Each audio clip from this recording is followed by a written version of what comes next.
முட்டைய ஏன் சாப்பிடக்கூடாது? அப்படி நம்ம முட்டை சாப்பிடணும் அப்படின்னா, அத நம்ம எப்படி சாப்பிடணும்? முட்டை நம்ம சாப்பிடுறதுனால நம்மளோட வெயிட்ட குறைக்க முடியுமா? அத பத்தி தான் இந்த வீடியோல டீட்டெயிலா பார்க்க போறோம். அதனால வீடியோவ ஸ்கிப் பண்ணாம பாருங்க. வீடியோவ ஸ்கிப் பண்ணீங்க அப்படின்னா, அந்த வீடியோக்குள்ள நெறைய விஷயம் நான் சொல்லியிருக்கேன் முட்டைய பத்தி. அத நீங்க மிஸ் பண்ணிருவீங்க. அதனால வீடியோவ ஸ்கிப் பண்ணாம முழுசா வீடியோவ பாருங்க. வீடியோக்குள்ள போறதுக்கு முன்னாடி நம்மளோட சேனல சப்ஸ்கிரைப் பண்ணாதவங்க சப்ஸ்கிரைப் பண்ணுங்க.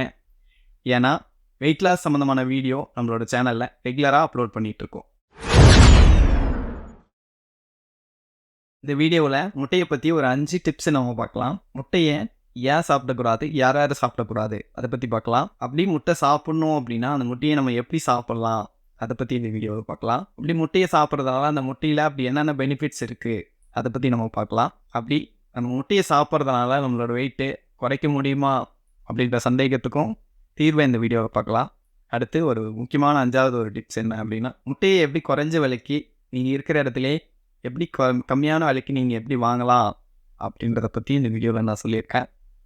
அதனால வீடியோவ முழுசா பாருங்க. முதல் விஷயம், முட்டைய ஏன் சாப்பிடக்கூடாது? யார் யார் சாப்பிடக்கூடாது? அத பத்தி பார்க்கலாம். இப்ப நம்ம முட்டைய சாப்பிடுறதுனால, இந்த முட்டை வந்து எல்லாருக்குமே வந்து ஒத்துக்காது. ஒரு சிலருக்கு வந்து அலர்ஜியா இருக்கலாம். இதனால ஸ்கின் அலர்ஜி, அதுக்கப்புறம் வந்து ஆ வயிறு இரிட்டேஷன் ஆகும். வயித்துல புண்ணு வருது. அந்த மாரி ப்ராப்ளம் இருக்கு.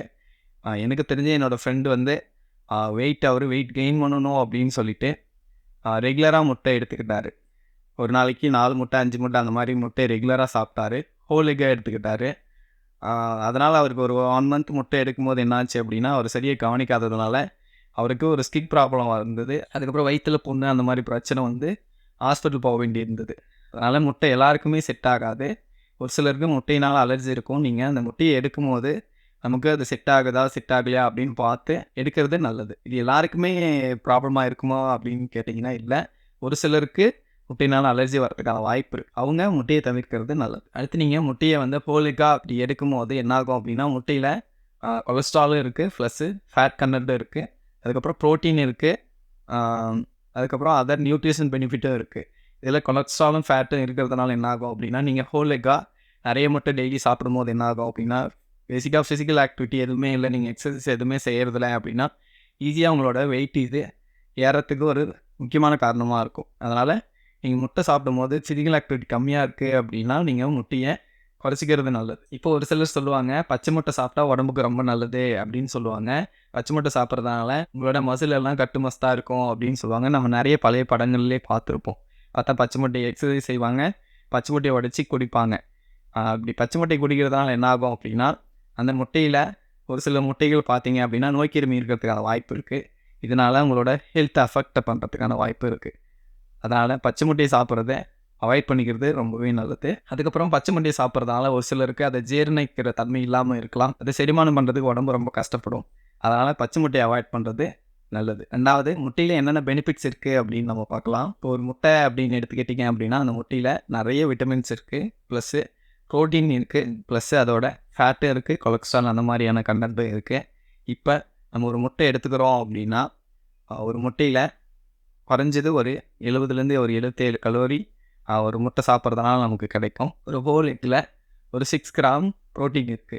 கூடவே ஒரு 5 கிராம்ஸ் பக்கம் ஃபேட் கன்டென்ட் இருக்கு. அதுக்கப்புறம் அப்ராக்ஸிமேட்டா ஒரு 180 மில்லிகிராம் அளவு கொலஸ்ட்ரால் இருக்கு. அதுக்கப்புறம் முட்டையில நெறைய நியூட்ரியன்ட்ஸ் இருக்கு. முட்டைய நம்ம சாப்பிட்றதுனால உடம்புக்கு நெறைய ஹெல்த் பெனிஃபிட்ஸ். நம்ம முட்டைய சாப்பிட்றதுனால நம்மளோட மூளைத்திறன் வந்து ரொம்பவே சுறுசுறுப்பா இருக்கும். ரொம்ப நல்லது மூளைக்கு. அதனால நீங்க முட்டை சாப்பிட்றது மூளைக்கு ரொம்ப நல்லது. அதுக்கப்புறம் நம்மளோட நரம்பு மண்டலத்துக்கும் வந்து ரொம்ப நல்லது. அதுக்கப்புறம் முட்டை எடுத்துக்கிறதுனால அதில கால்சியம் அந்த மாரி நெறைய விட்டமின்ஸ் இருக்கிறதுனால எங்களோட போனுக்கு அந்த மாரி எல்லாத்துக்குமே நல்லது. அதுக்கப்புறம் இதில குட் கொலஸ்ட்ரால் இருக்கிறதுனால உங்களோட உடம்புக்கு ரொம்ப நல்லது. இப்ப நெறைய பேர் சொல்லுவாங்க, கொலஸ்ட்ரால் சாப்பிட்டோம் அப்படின்னா உடம்புக்கு ரொம்ப கெட்டது. அப்படி ஹார்ட் அட்டாக் அந்த மாரி பிரச்சனை வரும் அப்படின்னு சொல்லுவாங்க. ஒரு 75% கொலஸ்ட்ரால் வந்து உடம்பே தயார் பண்ணிக்கும். மீதி ஒரு 25% கொலஸ்ட்ரால் வந்து வெளியிலிருந்து நம்ம சாப்பிடுற உணவுலேருந்து அதை எடுத்துக்கும். இப்ப நம்ம வெளியில சாப்பிடுற உணவுலேருந்து கொஞ்சம் அதிகமா கொலஸ்ட்ரால் எடுத்துக்கிறோம் அப்படின்னா, நம்ம உடம்பு உற்பத்தி பண்ற கொலஸ்ட்ரால் அளவ குறைச்சிக்கிட்டு, அது உடம்பு பேலன்ஸ் பண்ணிக்கும். அதனால நீங்க கொலஸ்ட்ரால் முட்டையிலேருந்து அதிகமா சாப்பிடுறதுனால, உங்களுக்கு அந்த மாரி ப்ராப்ளம் வரதுக்கான வாய்ப்பு ரொம்பவே கம்மி.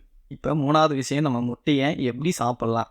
இந்த முட்டைய வந்து நம்ம பாயில் பண்ணி அப்படியே சாப்பிட்டோம் அப்படின்னா, அதோட ஃபுல் பெனிஃபிட்ஸும், நியூட்ரியன்ட்ஸ் எல்லாமே வந்து நமக்கு அப்படியே கிடைக்கும்.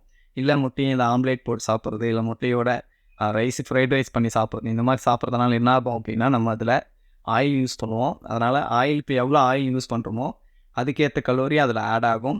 இந்த மாதிரி நம்ம செஞ்சு சாப்பிட்றதுனால நம்மளோட கேலரி வந்து அதிகமாக சாப்பிட வேண்டியிருக்கும். அதனால் மற்ற ஃபுட்டு எடுத்துக்கிறத வந்து நம்மளால் குறைக்க வேண்டியிருக்கும். அதை நம்மளால் குறைக்க முடியாது.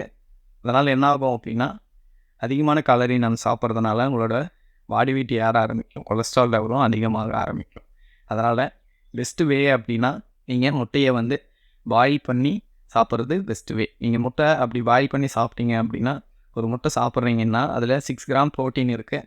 அந்த 6 கிராம் ப்ரோட்டீனுமே வந்து முழுசாக உங்களோட உடம்புக்கு கிடைக்கும். முட்டையை வந்து ரெஃபரன்ஸ் ப்ரோட்டீன் அப்படின்னு சொல்லுவாங்க.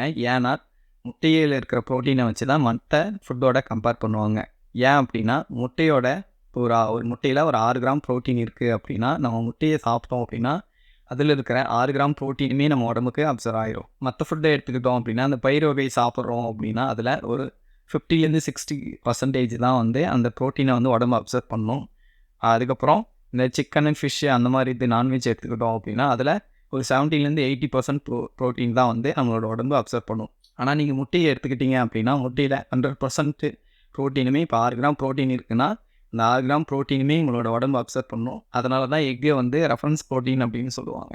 நிறைய பேருக்கு இன்னொரு டவுட் இருக்கும். நிறைய பேர் சொல்லுவாங்க எக் ஒயிட் நிறைய சாப்பிடுங்க, எக்கில் இருக்கிற மஞ்சக்கரு வந்து கம்மியாக சாப்பிடுங்க, மஞ்சக்கரு அதிகமாக சாப்பிட்டீங்க அப்படின்னா உங்களோட கொலஸ்ட்ரால் லெவல் அதிகமாகி ஹார்ட் அட்டாக் வரதுக்கான வாய்ப்பு இருக்குது, அப்புறம் உங்களோட பாடியில் ஃபேட் அதிகமாகிடும் அப்படின்னு சொல்லுவாங்க. இது நம்ம எப்படி சாப்பிட்லாம் அப்படின்னா நீங்கள் ஒரு பாடி பில்டராக இருக்கிறீங்க, இல்லை ஒரு ஸ்போர்ட்ஸ் பர்சனாக இருக்கிறீங்க அப்படின்னா உங்களுக்கு ப்ரோட்டீனோட ரெக்குயர்மெண்ட், அதாவது உங்களோட மசிலுக்கு ப்ரோட்டீன் நிறைய தேவைப்படும். அதனால் நீங்கள் என்ன பண்ணலாம் அப்படின்னா நீங்கள் ஒயிட் எக்கு நிறைய எடுத்துக்கலாம். உங்களுக்கு எவ்வளோ ப்ரோட்டீன் தேவைப்படுதோ அதுக்கேற்ற மாதிரி நீங்கள் அந்த வெள்ளைக்கருவை வந்து நிறைய நீங்கள் சாப்பிட்லாம். மஞ்சக்கரு சாப்பிடக்கூடாது அப்படின்னு இல்லை. இப்போ ஒரு முட்டையில் ஒரு 2 மஞ்சக்கரு எடுத்துகிட்டு மீதி வந்து ஒரு 4 முட்டையோ 5 முட்டையோ நீங்கள் வெள்ளைக்கரு சாப்பிட்லாம். இதனால் உங்களோட ப்ரோட்டீன் வந்து உங்களுக்கு உடம்புக்கு நிறைய தேவை. நீங்கள் பாடி பில்டிங் பண்ணிகிட்ருக்கீங்க, இல்லை ஒரு ஸ்போர்ட்ஸ் பர்சனாக இருக்கிறீங்க அப்படின்னா நீங்கள் இந்த மாதிரி மெத்தடை ஃபாலோ பண்ணலாம்.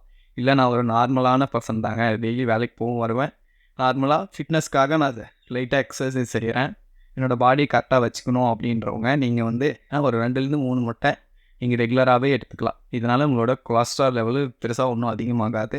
உங்களோட உடம்பு இதை அக்செப்ட் பண்ணிக்கும். அடுத்து 4வது விஷயம், முட்டை சாப்பிட்றதுனால நம்மளோட பாடி வெயிட்டை குறைக்க முடியுமா அப்படின்னு நிறைய பேர் கேட்குறாங்க. அதுக்கு என்னோடய பதில் என்ன அப்படின்னா நீங்கள் முட்டை சாப்பிட்றதுனால உங்களோட பாடி வெயிட்டு உங்களால் குறைக்க முடியும். அது எப்படின்னா நீங்கள் முட்டை சாப்பிட்றதுனால முட்டையில் ப்ரோட்டீன் அதிகமாக இருக்குது, ஃபேட் அதிகமாக இருக்குது. இதனால் என்ன ஆகும் அப்படின்னா உங்களோட உடம்பு இதை செரிமானம் பண்ணுறதுக்கு அதிக எனர்ஜி, அதிக கலோரி தேவைப்படும். அதனால் நீங்கள் மற்ற சாப்பாடோ இல்லை இட்லியோ அந்த மாதிரி சாப்பிட்றதுல கார்போஹைட்ரேட் அதிகமாக இருக்கும். கார்போஹைட்ரேட்டை வந்து உடம்பு வந்து கம்மியான எனர்ஜிலே, அதாவது கம்மியான கலோரி செலவு பண்ணி ஈஸியாக அதை டைஜஸ்ட் பண்ணி எனர்ஜியாக கன்வெர்ட் பண்ணிடும். இதனால் அதிக கலோரி செலவாகாது. ஆனால் நீங்கள் முட்டை சாப்பிட்றதுனால முட்டையில் ப்ரோட்டீன் அதிகமாக இருக்கிறதுனால முட்டையை டைஜஸ்ட் பண்ணி அதை எனர்ஜியாக கன்வெர்ட் பண்ணுறதுக்கு அதிக கலோரி செலவாகிறதுனால நீங்கள் காலரி டெஃபிசிட் கீழே போயிடுவீங்க. அதனால் உங்களோட பாடி வெயிட் வந்து ஈஸியாக குறைக்க முடியும். முட்டையை சாப்பிட்றதுனால உங்களோட உடம்புக்கு ப்ரோட்டீன் அதிகமாக கிடைக்கும்.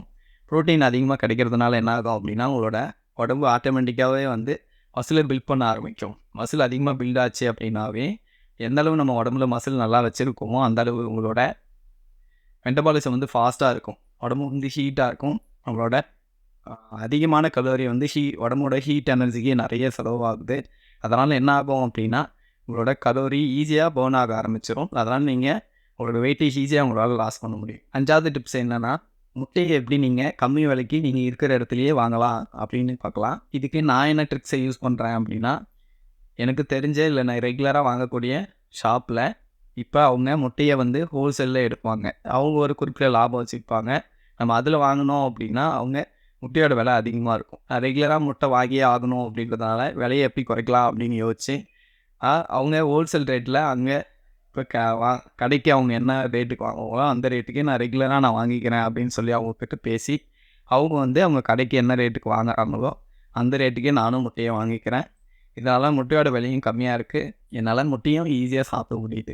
இந்த ட்ரிக்கை நீங்களும் ஃபாலோ பண்ணி பாருங்கள். முட்டையை வந்து கம்மியான விலைக்கு உங்களாலையும் வாங்க முடியும். உங்களோட பாடி வெயிட்டை குறைக்கிறதுக்கு ஏதேதோ ஸ்டெப்ஸை ஃபாலோ பண்ணி இல்லைன்னா டயட்டை ஃபாலோ பண்ணி உங்களோட பாடி வெயிட்டை குறைக்க முடியலையா? என்னால் உங்களோட பாடி வெயிட்டை 21 நாளில் 5 கிலோ வரைக்கும் உங்களோட பாடி வெயிட்டை என்னால் குறைக்க முடியும். இதுக்கு ஃபாஸ்ட் ட்ராக் அப்படின்ற ஒரு மெத்தடை நான் ஃபாலோ பண்ணுறேன். இதுக்கு நீங்கள் பெருசாக ஜிம்முக்கு போகணும் அப்படின்னு அவசியம் கிடையாது. இல்லை பெருசாக டயட்டெல்லாம் ஃபாலோ பண்ணணும் அப்படின்னு அவசியம் கிடையாது. உங்களோட வீட்டில் சமைக்கக்கூடிய ஃபுட்டை வச்சு உங்களோட டயட்டை பிளான் பண்ணி உங்களோட பாடி வெயிட்டை 21 நாளில் 5 கிலோ வரைக்கும் என்னால் குறைக்க முடியும். இதுக்கு இன்ட்ரெஸ்டடாக இருக்கிறவங்க டிஸ்கிரிப்ஷனில் என்னோடய நம்பரை நான் கொடுத்துருக்கேன். அதை நீங்கள் கான்டாக்ட் பண்ணுங்கள். என்னோடய சேனலில் எக்ஸசைஸே செய்யாமல் மாதம் 5 கிலோ எப்படி குறைக்கலாம் அப்படின்றதுக்கான ஒரு வீடியோ நான் போட்டிருக்கேன். அதை போய் நீங்கள் பாருங்கள்.